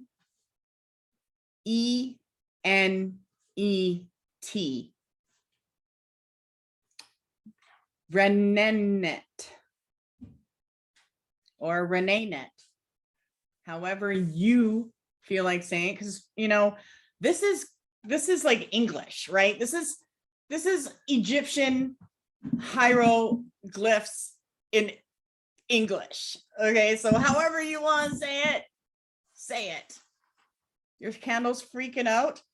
I'm hot. Like, look how red I am everywhere. It's magic. Okay, I love it.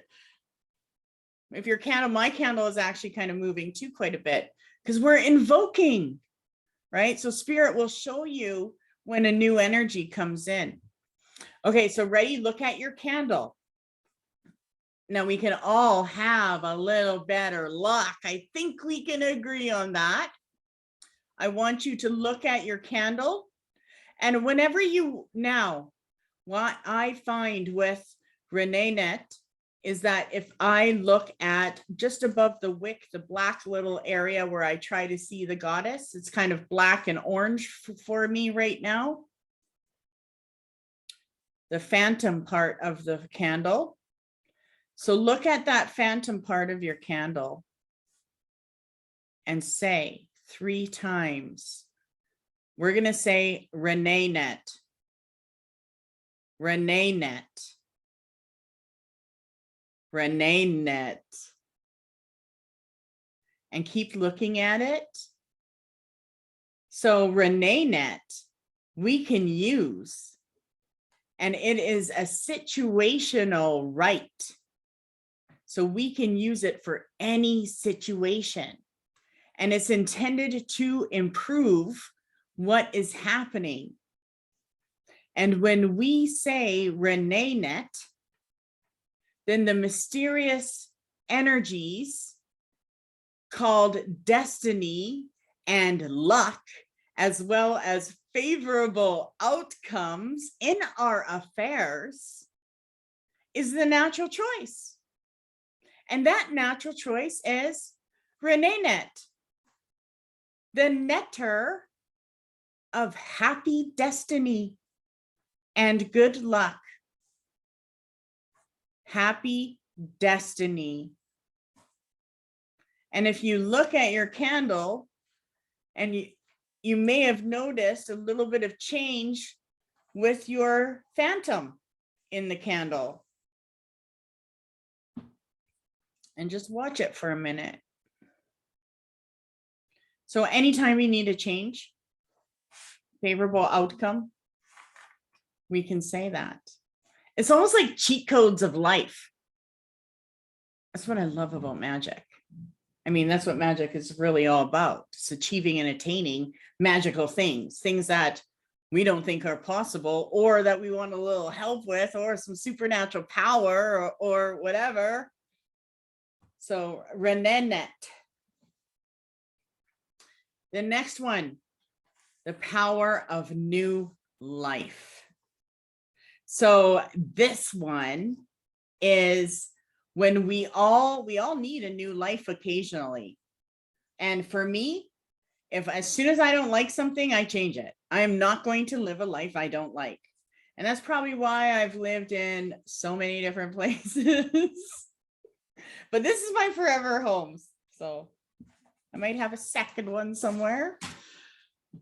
So we all need a new life occasionally, whether it's a new energy for our bodies or a new life direction for our future, or we just need a rebirth for our society or from our society, or maybe we just want a rebirth within. In any case, the natural choice for one's right would be the birth deity. So when we want to call our God, our Egyptian power of birth, who presided over our birth bed in the ancient belief system, as the patroness of midwives, this spirit is invoked by all of those who attend the birthing of others, who are like going to give birth. This power can be called upon for healers to heal the body, to heal the mind, but also our spirit. And when we speak this word, our guides of the soul will come forward. And we can call them forward for anything, even if it has to do with professional career. And so when we say this, which I haven't said yet, the ritual circle from beginning to end should be east. So you invoke this spirit from the east.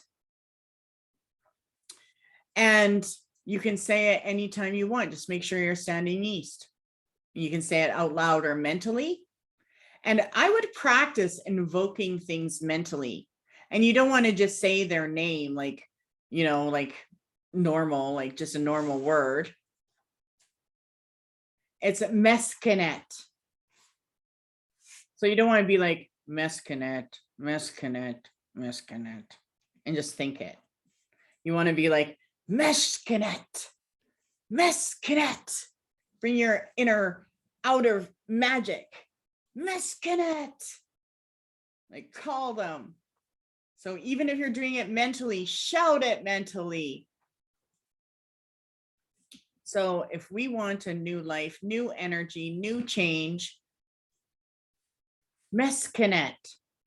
And just saying that on the power of a full moon would change your life, because you would receive that power that you were born with to guide you. So let's try that on the new moon for the next 3 moons, even though this class will be finished, probably. Try it on the new moons. Meskenet. So MESKHENET.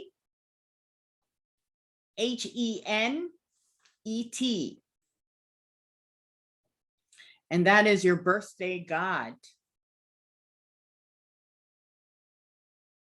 And we can use it for anything. And some people would say a full invocation of what I just went over. And that would be Annette Ra. Okay, let me just try to do it all together. Oh, so these, okay. Of course, when I do it by myself, I don't care how I say it, but it's Annette Ra, Tumate, Samset, Kabesnuf, Happy, Meshkanet, Shai, Renanet. And that all represents invoking the north, south, east, west, right? The power of fortune, the power of luck, the power of new life. And to live and behave according to my words is Anka Tata. And that represents living or behaving according to my words. Obviously, I'm going to put this on the sheet for you so you don't have to try to remember this. But I do want you to do this ritual that I just shared with you, because it is a way to connect to a circle right, and to connect to the power, fortune, luck, and new life. And try to do it on a new moon. And say it how you want. Don't be worried. The gods don't even hear how you say it. They hear the vibration and the frequency and the pattern that you're putting into your auric body and sending out to the world. So don't worry. There's no silliness to how you sound, even though I act like it. But speaking Egyptian is very, very difficult. And if you don't believe me, put on YouTube, learn how to speak Egyptian. I haven't tried that. Actually, I'm going to do that tomorrow. See if I can. I know we're almost done here, but I do want to go over one more. And this is an invocation to call upon your divine self. And in the ancient world of Egypt, it was the invocation of the god self. And this is something that is an invocation to the service of the soul. And in sense, we are all God. And so what this represents, this invocation, I'm just going to go over it quickly. So you just listen or look at your candle. So we all sense the presence of a hidden one living within us, and all spiritual paths that attempt to connect us consciously with him or her or it. That was written thousands of years ago. This invocation informs, amen, that you know of him and worship him fully. Used however often you wish for an initial period of introduction to the God self within. This invocation may stimulate your revelation of yourself to yourself, while also establishing the dialogue of your spiritual speech between you and your indwelling God self. Amen. Not Christian amen. Brett just looked at me like, did you just say a prayer? No. So amen means the hidden one in ancient Egypt. How is that spelled? A-M-E-N. Brett shaking his head. Okay, so that is the invocation. The invocation is, and you'll see it in hieroglyph. I'm going to send it to you so you can see how it is written. But this is one of the most ancient service of the soul invocations of the God self. And it is Nuk, which is I. Okay, so I'm going to say it in Egyptian and then I'll say it in English. Nuk per amen, ani ab, perab, ami, kishat, and say amen, teta ah. I would love to see someone grade me on that one. But it means I, coming forth, am amen, the hidden one of pure heart within the pure body. I live through my words. So that first invocation, that's a second invocation. So that is the second spell I want you to perform. And I got one last one. And that's it. Wait till you see it. All you have to do is hold a candle, light it, and read it. And make sure you are looking at the Egyptian hieroglyphs, because those are the sigils of the magic. Okay. So the main thing is to look at the symbols while you're reading it or saying it.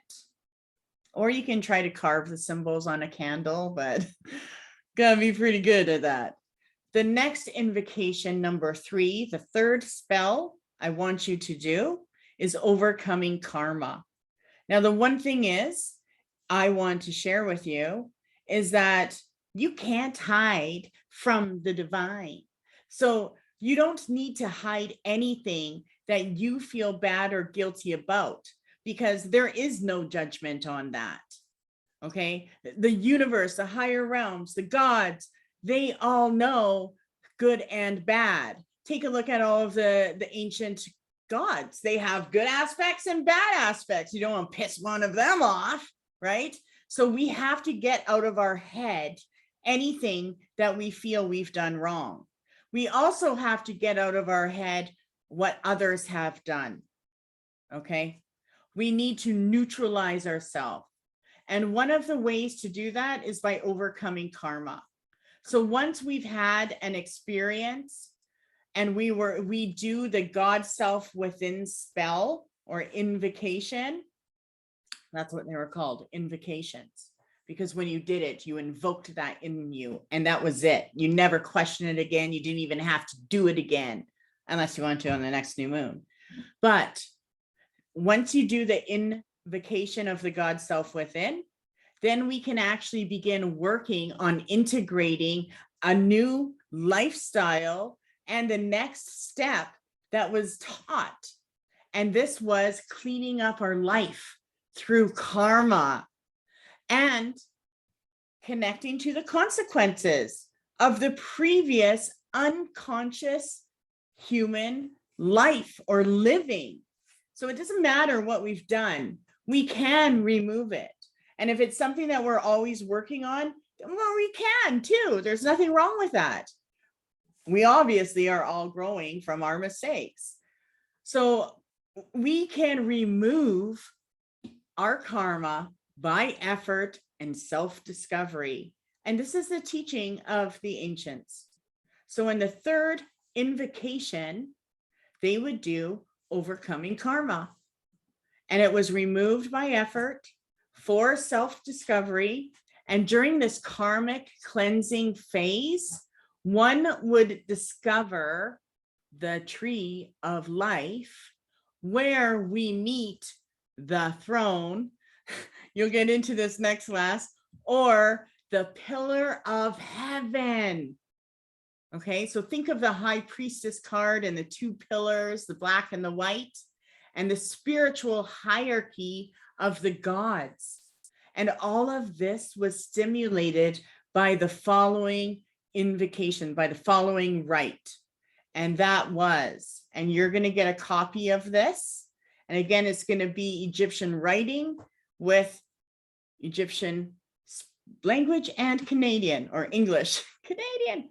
Okay, so in Egypt, it is, here I go, Sema em sentet en keshutu, Sekuro na ar ikna seta en ehehe ta tet hur ent keshif nesui tepa maft.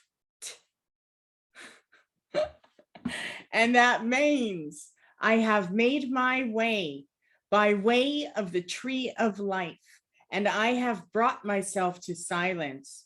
Now I have entered into the sacred mysteries and standing behind the throne of the day of driving back disaster, sail forth the right and truth.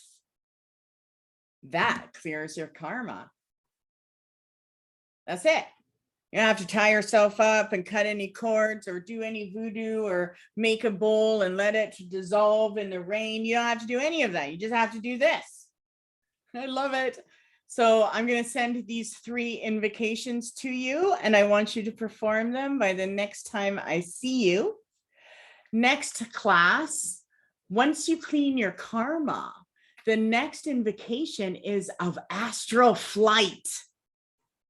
And this represents 9 other dimensions. So we're going to get into that next class.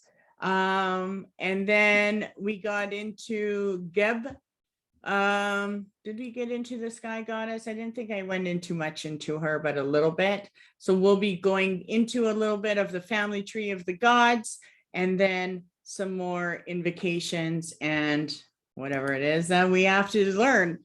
So I hope you liked it. If you did, write down your comment, yes or no, and I am going to get this to you. So you're going to get a video, you're going to get a little workbook, and now I want to pull a card for us. Brad, do you see any cards around there? Right there.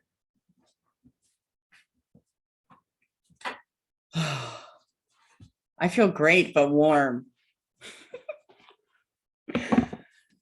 Okay. So I have the alphabet. The only thing I have to add tonight to send this to you is I want you to write some words of power in Egypt. So I also added some more of the sacred alphabet. So some more symbols that aren't, part of the A, B, C, D, and E's, okay? So then you'll get to write that. So let's pull a card for us. I'm going to start with Heather. Your Egyptian magic connection. Holy cow, is it ever hot in here?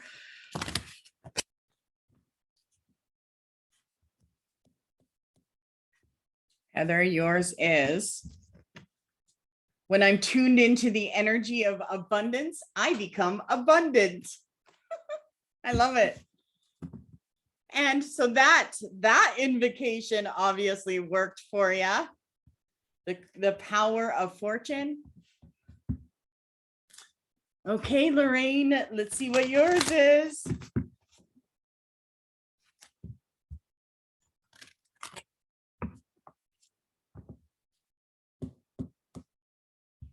And just see if you wake up for the sunrise one day without a clock alarm. Okay, Lorraine, true manifestations are powered by service and love. I think that's perfect right now for you.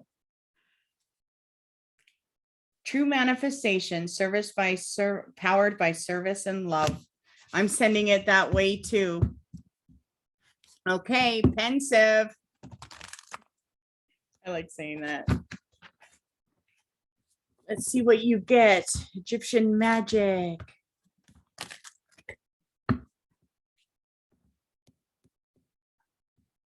have to wear I have to wear these now because my ears are getting really sensitive. Okay, ready for yours? True manifesting is about receiving what is of the highest good for all. I can see the power because that gave me goosebumps, which means when I read this, true manifesting is about receiving what is of the highest gift for all, but I heard above all. So above what it is that you're trying to manifest.